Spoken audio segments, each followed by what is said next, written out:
Today, obviously, we're doing top violations overview with CRMLS. They'll also touch on the clear cooperation. Just give everybody a little refresher on that. You know, we still do receive a lot of questions about that, definitely almost daily. So I think this will be a good webinar for everybody, a good refresher. If we could just have Andrew give us a couple minutes of a mortgage update, and then we'll start with Shelly with CRMLS compliance to give us a little education on compliance issues. Awesome.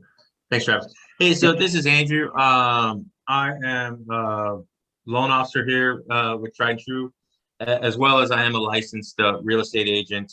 I don't particularly do a lot of real estate.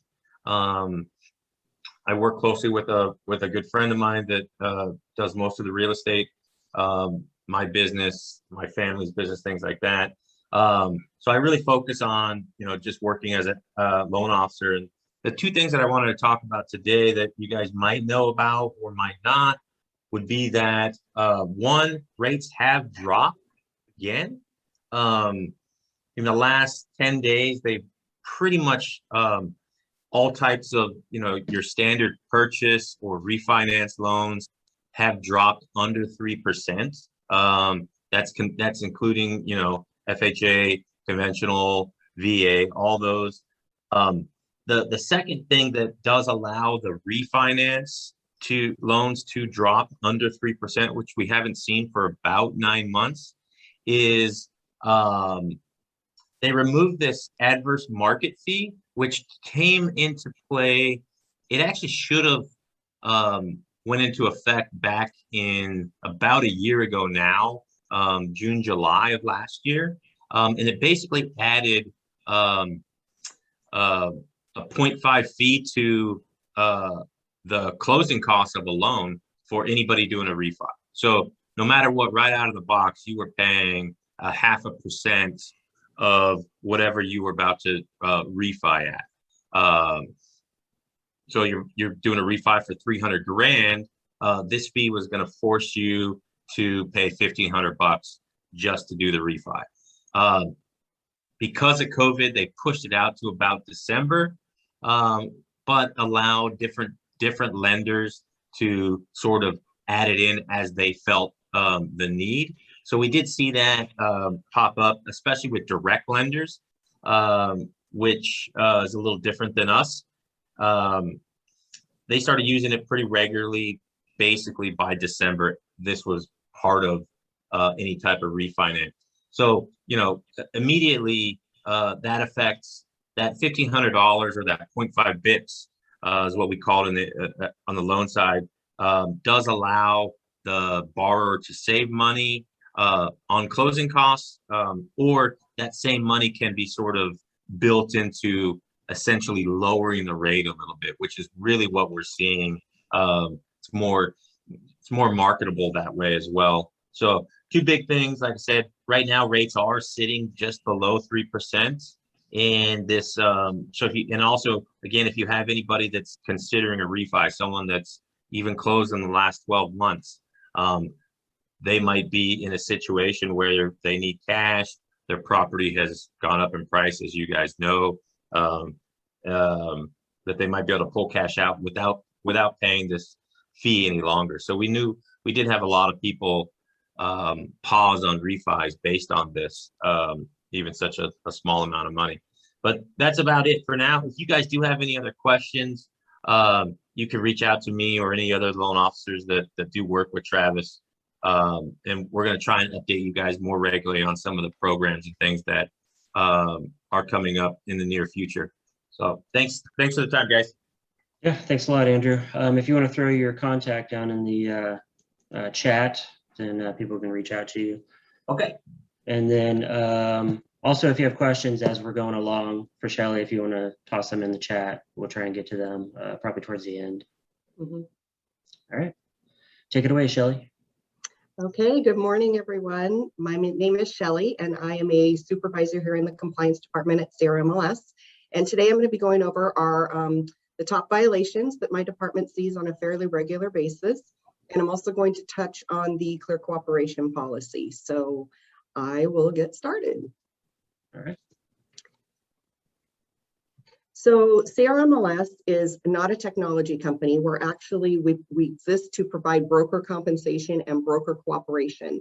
And my department is the compliance department. And so we're the cooperation product of the company. So the data, our job is to make sure that the data is accurate and that there's a fair playing field for all users of our product. So we are the largest MLS in the nation. We have over 100,000 members. And as you can see here, we do have 40 participating associations or AORs. We have 14 data share AORs, 4 reciprocal access AORs, and 15 additional service areas. So this is how you would reach the compliance department on our main website, crmls.org. And as you can see, it's a screenshot. There you would just click on compliance and it would take you to our section of the website. So we do get asked where our rules and regulations come from. So our rules are based on model rules that have been developed by CAR and NAR. And then additional rules are proposed by the CRMLS Rules Committee, which is made up of a representative from every one of our member AORs. All of our rules must be approved by the CRMLS Board of Directors. And we also like to point out that each AOR does have an MLS Rules Committee. So if you ever have any questions as far as, you don't think a rule is fair or you would like to see a rule changed or what have you, you're always welcome to approach your AOR Rules Committee. So this is a snapshot of our citation policy. The first column is the rule number. The second column is whether or not the rule constitutes a warning.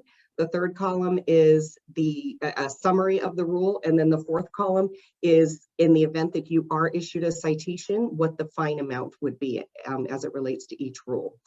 So if a violation is a possibility and the rule constitutes a warning, then what we will do is we've obviously already received a report, we've opened an investigation, and we're going to reach out to you if the rule does constitute a warning. We're going to reach out to you and either ask you to make a correction or we're going to ask for additional documentation so that we can review it and determine if a violation has or has not occurred. So in the event that a violation has occurred, you will be issued a citation.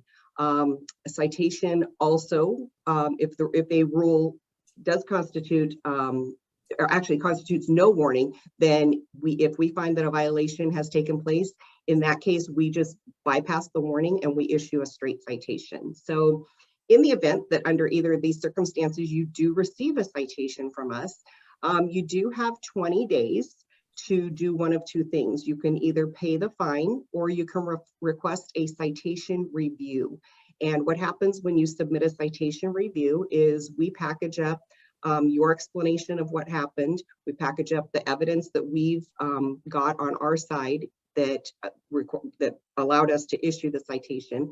And we send that review request to your association for further review. And we let them make the determination as to whether or not the citation and the fine will stand. So what happens if you don't do either one of these, if you don't pay the fine or you don't submit a citation review request within 20 days, then you could be subject to suspension from the MLS.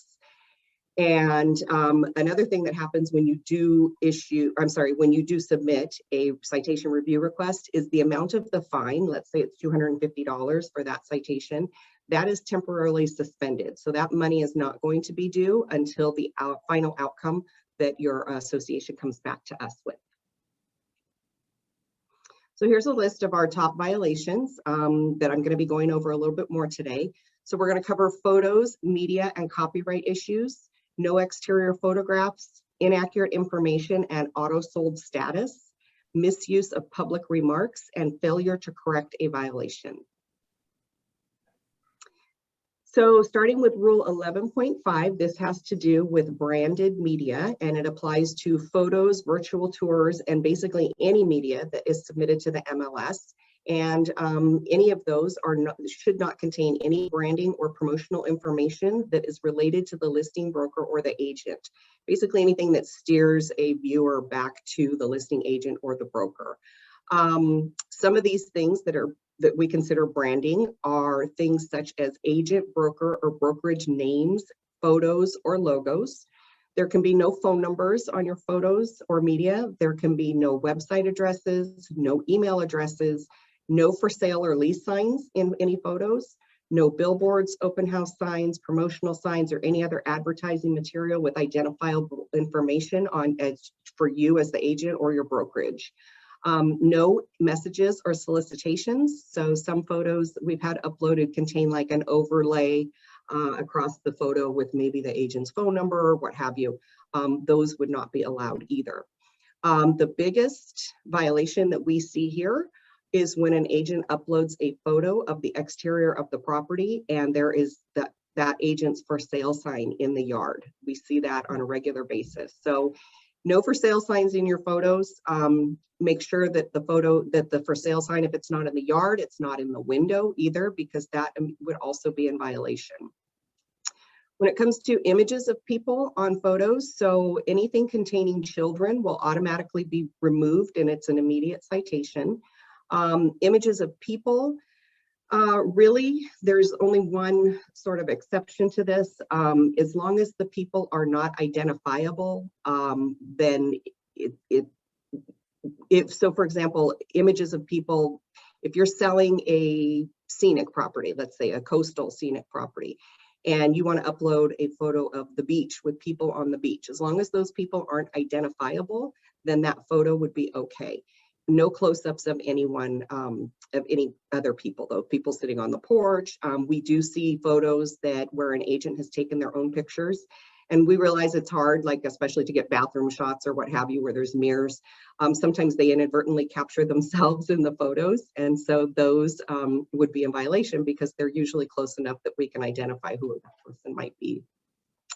When it comes to animals, same thing, as long as the photo relates somewhat to the property, then we're not going to find that in violation. So for example, if you're selling a ranch property and you upload a photo of the horse stables with horses in the stalls, that we probably wouldn't cite on because it's relatable to the type of property. What we don't want to see is, for example, we had someone upload a ranch property. It was a ranch property and they uploaded a close-up picture of a donkey. And so that is not really pertaining to the property. And so that obviously was removed. So just make sure that any images that you're uploading are directly related to the property or the listing. When it comes to virtual tours, same thing goes as far as branding, but these must be listing specific and they can't contain a link to an agent or broker's website or any other website. Usually what we see as far as branding with virtual tours is at the end of the tour, there may be a 2 or 3 second pop-up of the agent's contact information. And so that would be considered branding and the whole entire tour would have to be taken down. Another thing that we have seen in virtual tours are panning across the front of the property and inadvertently picking up your yard sign. So just be mindful of that as well. Okay, so copyright issues also fall under Rule 11.5. So the rule states that by submitting any media to the MLS, the participant and subscriber represent and warrant that they own the right to reproduce and display the media, or they have procured such rights and necessary licenses from the appropriate parties. So this actually breaks down into like 3 different scenarios. So it really, the basis of it is ownership, and you'll see that as I explain. So scenario number 1 is, did you take the photos yourself? And if you did, then you own those photos. And so you don't need permission from anyone to use those photos because you own the originals.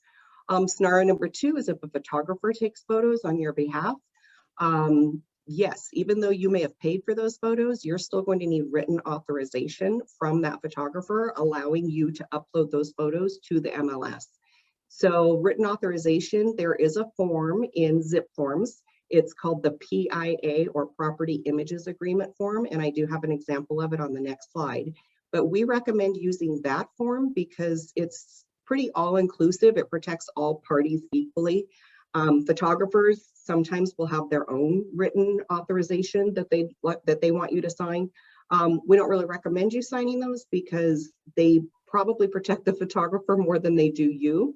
But if you can get them to sign the PIA form, it's better for everyone.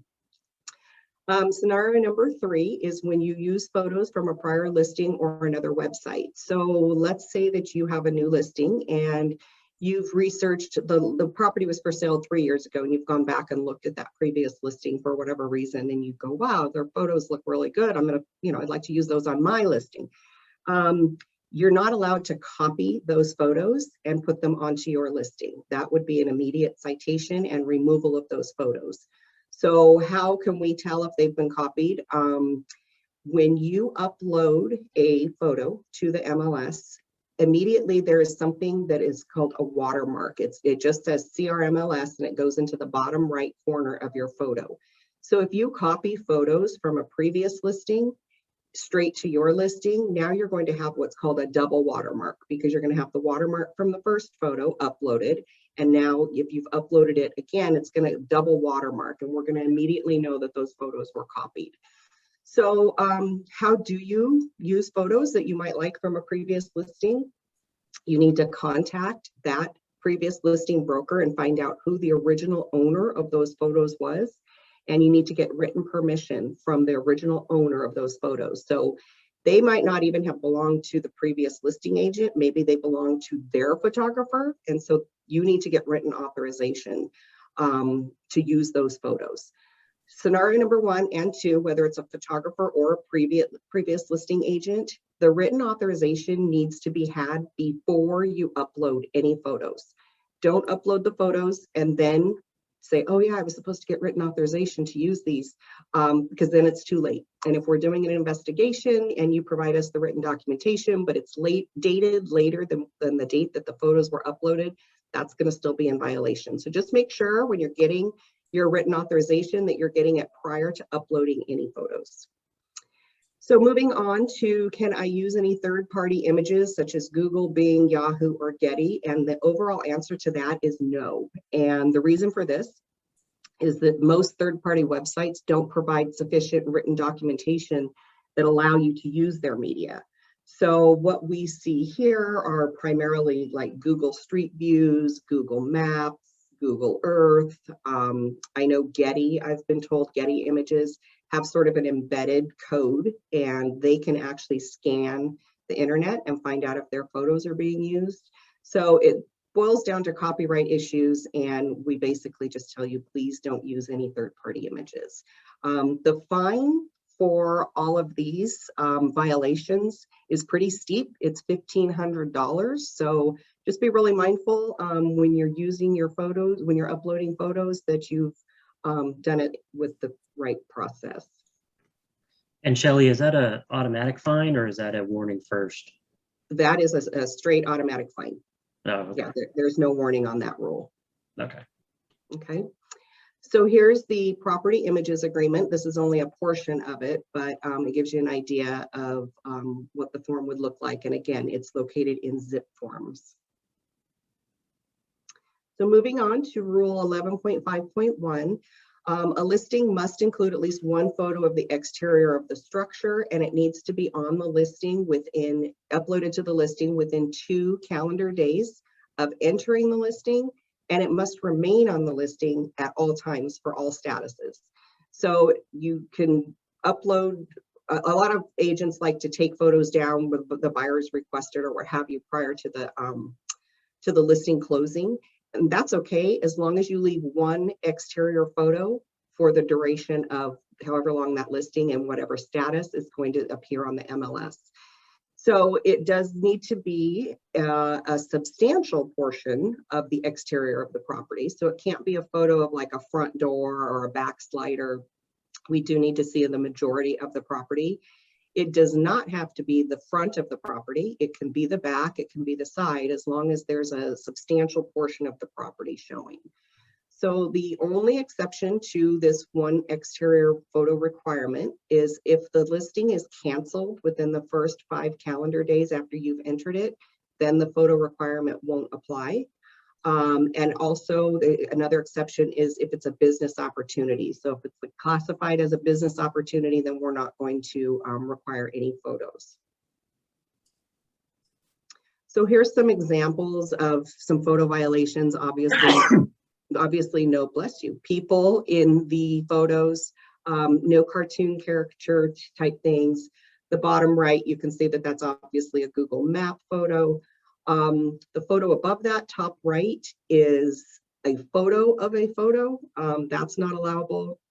We've actually had before, more than once, an agent upload. They've taken a picture of a previous listing on the MLS, like the exterior of a property, and they've actually uploaded the picture that they took off of their computer. That's not allowed. It has to be an original photo. The third one on the top, you can see the multiple watermarks. That picture has been used several times in several different MLSs. So these are just some examples of what would be considered violations. So moving on to Rule 8.3, inaccurate information and auto-sold listings. So when you're uploading information on a listing, we ask that you do your due diligence and make sure that all of the information that you are entering is correct, such as things like square footage and size of the lot, number of bedrooms.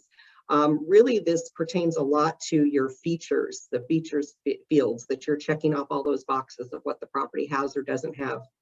Just be really mindful that whatever it is that you're checking is accurate to the best of your knowledge. Auto-sold status listings also fall under this rule. And so what happens is when you receive an offer on a property and you're going to be changing your status to active under contract or pending, the listing is going to populate a field asking you for the estimated close of escrow date. And if this date isn't changed at some point by the time that the date rolls around, after 5 days of that date, the system is going to automatically close your listing, and you're going to have to come to us to be able to get access to your listing again. And so how you'll know that this has happened is that your status will then say closed, and there's going to be a red flag next to the word closed. And that's how you're going to know that the system closed out your listing. So what you want to do is be very mindful of, remember what date it is that you've put in.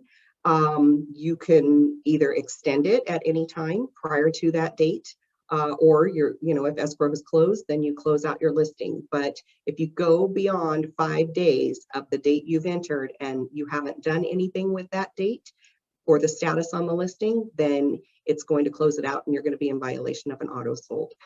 So we do give you lots and lots of notices to remind you that that date is coming up, and we start 14 days out, and then we send another one 7 days prior to the date, 1 day prior to the date, the day of, even 2 days after, and 5 days after. And as I said, after 5 days, the listing is going to automatically close. So just remember to check on that date and keep it updated. So moving on to public remarks restrictions, this is Rule 12.5, and this is your property description or public description. And basically, anything entered into this field should really be only to describe the property's physical and aesthetic characteristics. So things that are not allowed in this field would be things such as gate codes, showing instructions, compensation information, lockbox information, occupancy status such as vacant or tenant occupied, no email addresses, website addresses, phone numbers, agent information, no open house information, there's a separate field for that, and no language that violates fair housing laws and guidelines. Most of this is pretty much for safety purposes. I mean, obviously it's a public facing field and we don't want to see gate codes in there showing instructions of when the seller may or may not be home, etc. So just be very mindful when you are entering information into this field.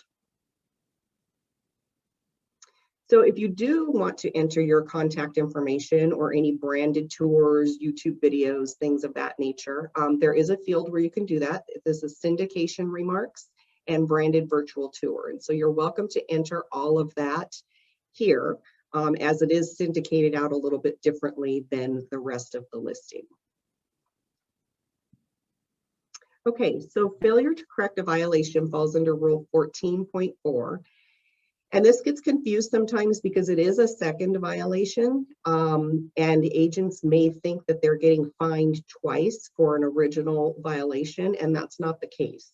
So I'll do my best to explain it. I'm going to use the auto sold status as an example. So if a listing goes into auto sold, we're going to send you a warning, and we're going to give you 2 days to either contact us with the information to update the listing, or to go onto our website and fill out an auto sold correction form, which will then come to us. We're going to take a look at it, verify that the listing ID matches the address, etc. And we're going to make whatever change to that listing that you have provided us with that information. But let's say that you don't do either one of those. We've given you 2 days to please contact us or submit this form, and you don't do anything. So at that point, it would go straight to a citation for an auto sold violation. And within that citation, we're going to give you another 2 days to please either update the listing or contact us so that we can update the listing for you. If upon issuance of that citation, you still don't make the correction or contact us, then you're going to get a citation for Rule 14.4, which is failure to correct the first violation. In this citation, we're going to give you another 2 days to please make the correction or contact us. And at that point, if still no action is taken, then we're going to stop issuing to you as the agent, and we're going to issue to your broker. And it's going to also be a 14.4 citation, but this is going to be for a fine for failing to supervise. Because all of that previous correspondence, the warning, the citation, the 14.4 to the agent, the broker of record is always copied. They're always CC'd on any written communication that goes out to an agent. So the broker should be well aware that the agent is, not making the corrections, not responding. And so that's where we would come in and fine the broker for failing to supervise. And what would happen if the broker then ignored our violation, our citation, because that does happen. They say, I didn't do this, my agent did it, and I'm not going to pay this, or what have you. This ultimately could result in the broker getting suspended and losing privileges from the MLS. And if the broker gets suspended, then the entire office gets shut off from the MLS. So really, there's no reason for it to ever get to a 14.4. Even if you're not in agreement with a citation that you've been issued, or you have questions you don't understand, as long as you contact us and try and work with us, we can usually stop it from getting to this point. Okay, so those were the top violations. Now we're going to move on to mandatory delivery and submission of a listing. So I'm sure everyone knows that NAR has approved the Clear Cooperation Policy, which states that within 1 business day of marketing a property to the public, the listing broker must submit the listing to the MLS for cooperation with other participants. So this policy affects residential vacant lot and land listings, and also residential 1 through 4 unit properties. So this is the CRMLS rule regarding mandatory submissions. So again, within 1 business day of marketing or advertising, a residential property to a member of the public for sale, which contains 1 to 4 units or is a residential vacant land lot, the broker must submit the property to the MLS for cooperation with other participants. So this is kind of a 2-part, I like to break it down into 2 parts of the rule, because it has to do with marketing and advertising to the public. So marketing and advertising is one thing, and then the public is a separate issue. So marketing and advertising consists of things such as signs, websites, social media, brokerage or franchise operated websites, communications, verbal or written, meaning even a conversation with someone who's not considered to be, who is considered to be a member of the public, multi-brokerage or franchise listing sharing networks, flyers, written materials, or even conducting an open house. So the second part of this is to the public. So if you market or advertise to the public, then you're going to need to submit your listing. So who is the public? I like to say that the public is basically everyone with the exception of two things. And I'll move on to the next slide to break that down. So the public, again, is everyone except anyone who has signed the AD form, the agency disclosure form with you within the last year is not considered to be the public. So if you have that form from a potential buyer, client, what have you, you're welcome to talk to that agent or agent, that person, that client. You're welcome to talk to them, to market that property to them, as long as you have that form. The other exception to this, as far as who is not the public, is another agent under the same designated broker as you.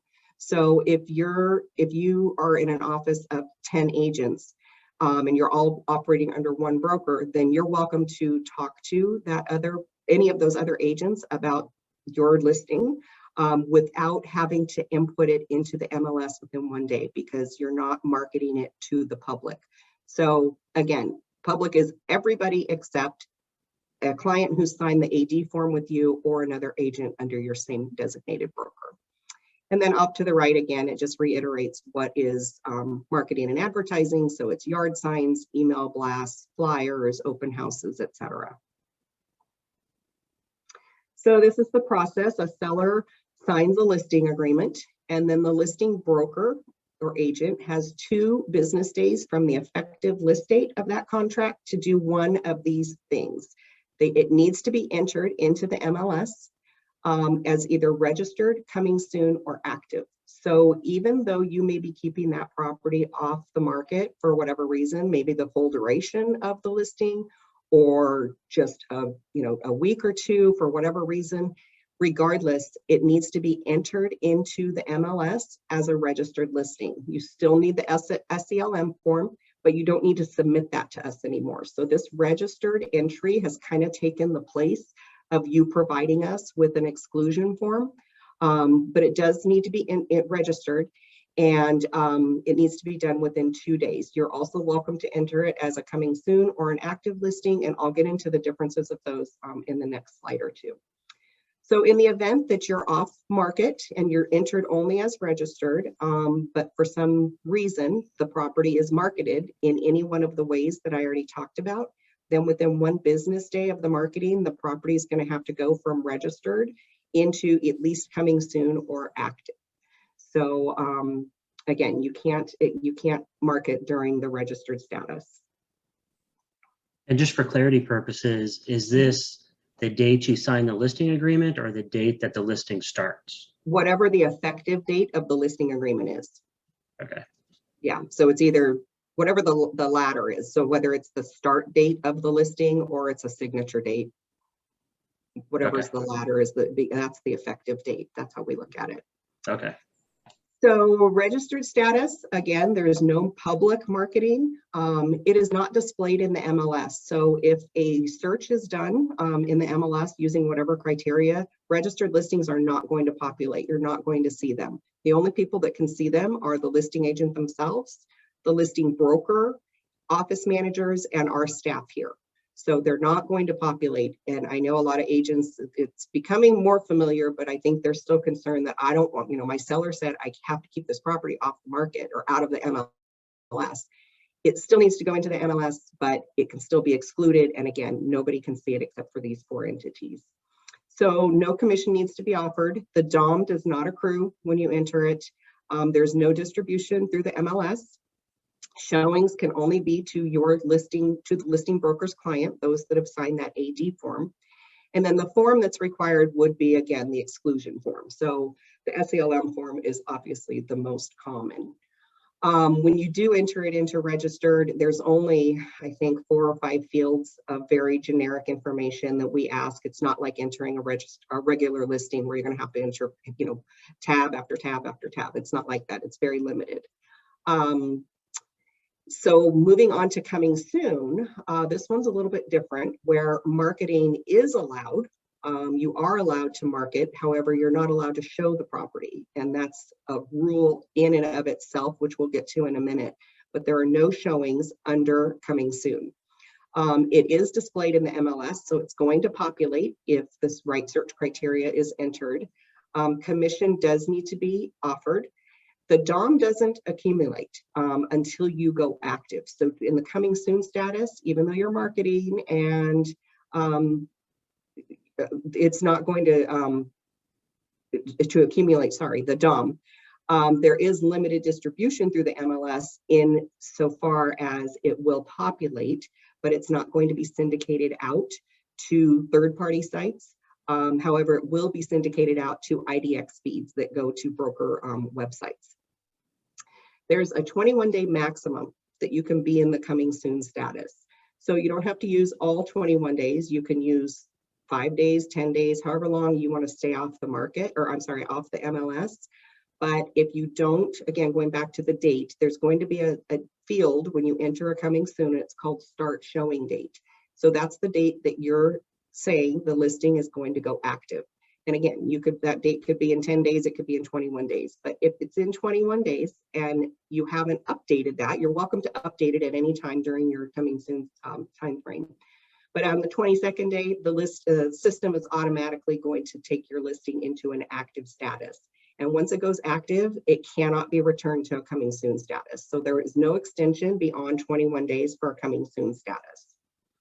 A form is required. It's called the coming soon form, and it's available in 3 places. It's available on our website under compliance and also under our coming soon section.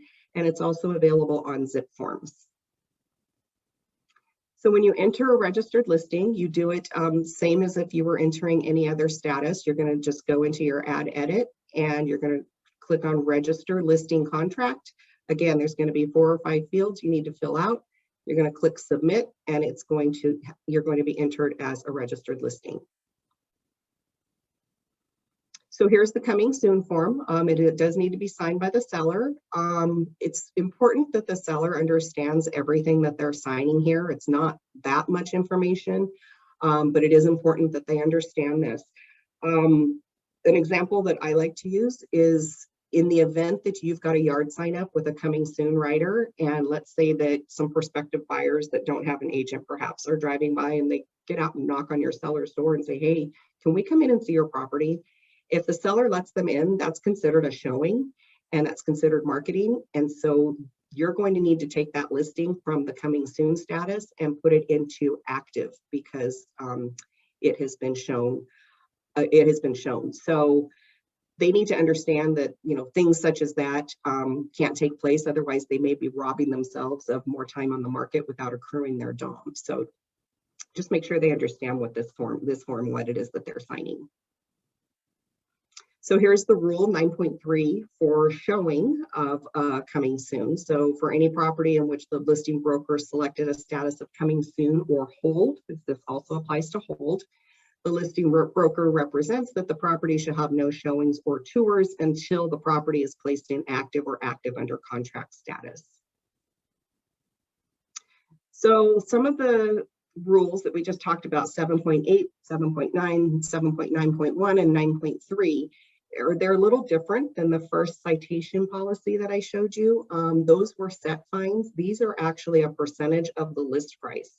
So there's a minimum fine amount for a violation of one of these of $500 and a maximum of $2,500.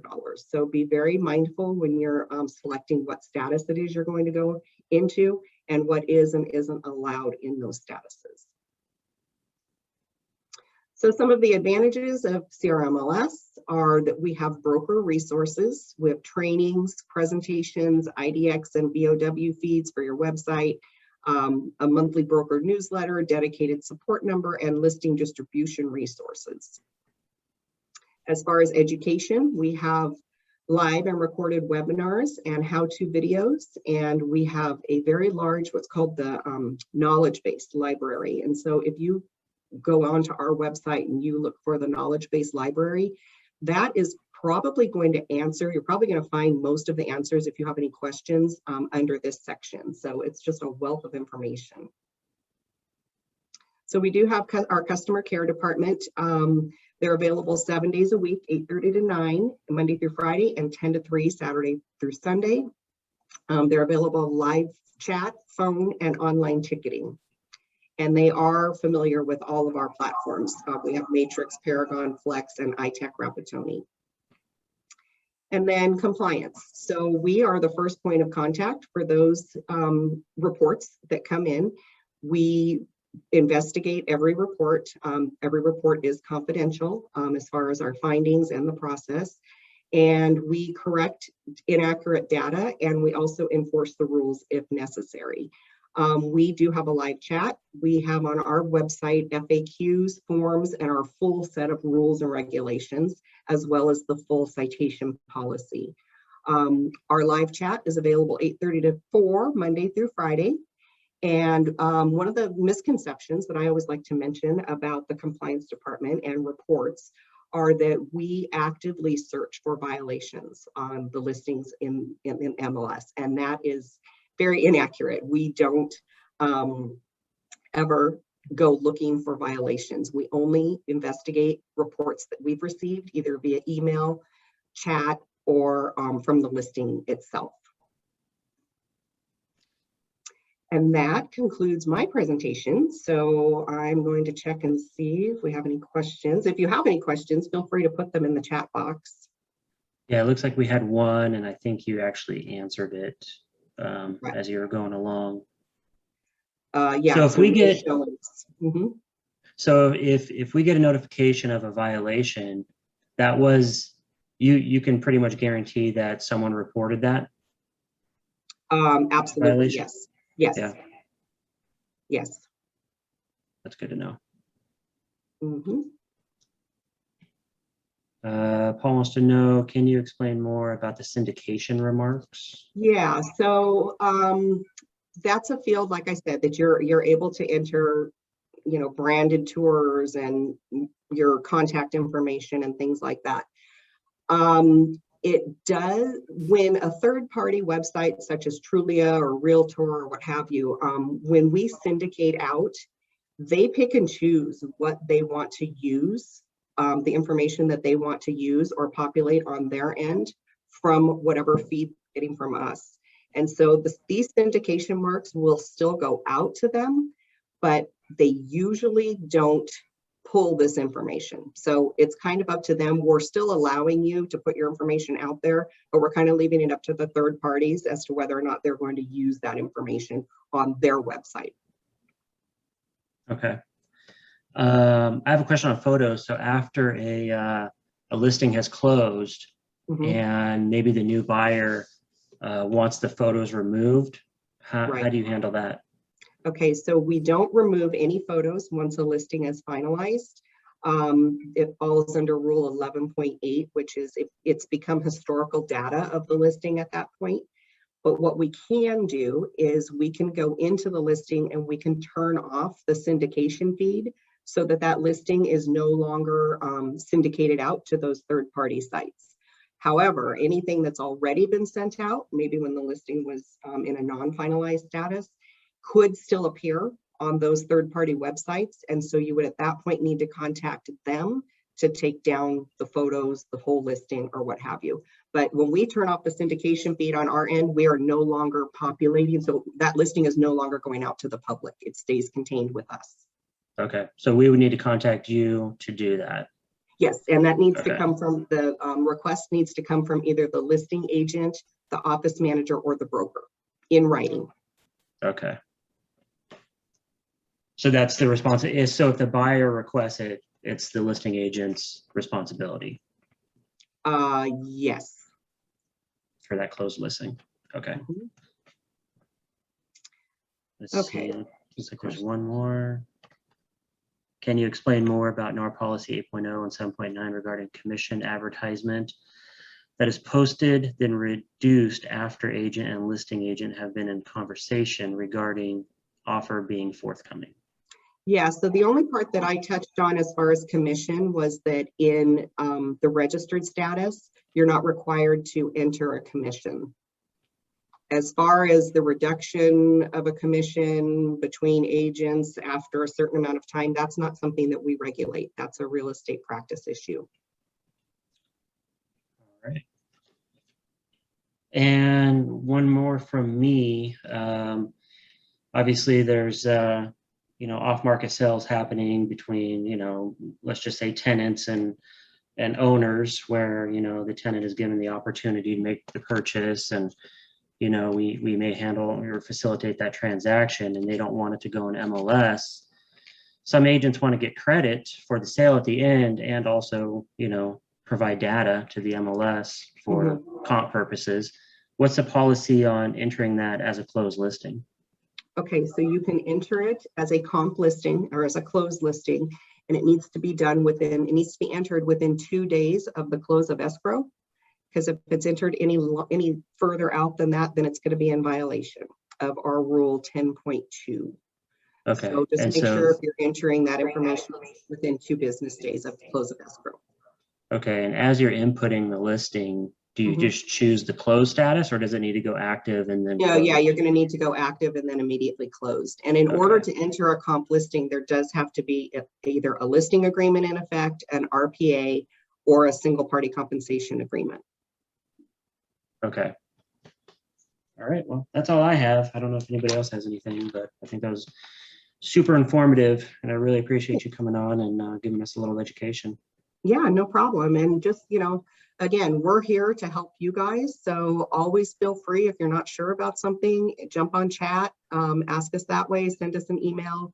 We'd rather answer questions ahead of time than unfortunately have to contact you in a different form. No, that's my policy as well. So,